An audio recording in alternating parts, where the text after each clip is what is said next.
আসসালামু আলাইকুম বন্ধুরা, কেমন আছেন সবাই? আশা করছি সবাই খুব ভালো আছেন। নতুন একটি বছরের আগমন ঘটল, পুরনো বছর বিদায় নিল, আর সেই বছরের সাথে অনেকের দুঃখ, বেদনা, কষ্ট, ভারাক্রান্ত হৃদয়, বা যেহেতু মানুষ মানেই ভালো মন্দ মিলিয়ে দিক, তাই আমাদের মন্দ দিকগুলোকে আমরা ইগনোর করে নতুন দিনটাকে সুন্দর করে বরণ করে নিই এবং নিজেদের জীবনের ক্লান্তি, দুঃখ, বেদনা সব কিছু ভুলে নতুন জীবন, নতুন দিনের আগমনে আমরা খুব সুন্দরভাবে নিজেদের জীবনটাকে সাজিয়ে নিই। আর এই জন্যই আমার পরিবারের জন্য, বিশেষ করে বাচ্চাদের জন্য, যেহেতু সরকার থেকে কিছুটা রেস্ট্রিকশন আছে, এভাবে খুব একটা বাইরে গণঘটা করে দেখা গেছে যে উৎসব মুখর পরিবেশে হ্যাপি নিউ ইয়ার সেলিব্রেশনটা খুব একটা পসিবল না।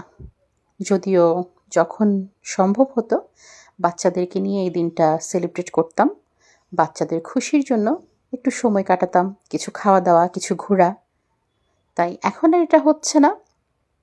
তাই চেষ্টা করলাম যে বাসায় নিজের হাতে কিছু খাবারের আইটেম ঝটপট যেটা পসিবল হয় সেটা করার জন্য।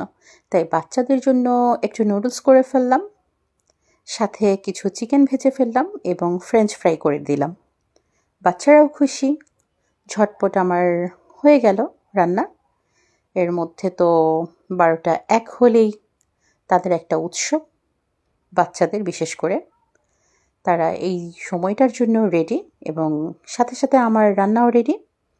আর এই দিনে, নতুন বছরের নতুন দিনে সবার জন্য রইল আমার অনেক অনেক অনেক ভালোবাসা ও শুভেচ্ছা। সবাই পাশে থাকবেন, সবাই সাপোর্ট করবেন, আমিও সবাইকে সাপোর্ট করে যাব। অনেক অনেক ভালোবাসা দিবেন, আমার পক্ষ থেকেও সবার জন্য অনেক অনেক ভালোবাসা। সবাই সবার পাশে থাকি, একসাথে থেকে এগিয়ে যাই বহুদূর। সবাই সবাইকে সাপোর্ট করি, লাইক, কমেন্ট, শেয়ার করে থাকি এবং একসাথে নিজেরা এগিয়ে যাই। আর এর মধ্যে বাচ্চাদের জন্য আমার সুন্দর একটা আয়োজন হয়ে গেল, দেখতেই পাচ্ছেন। এখন 12টা 1 বেজে গেল, আর সাথে সাথে আতশবাজিতে একদম রমরমা ঝমঝমা একটা পরিবেশের সৃষ্টি হয়ে গেল।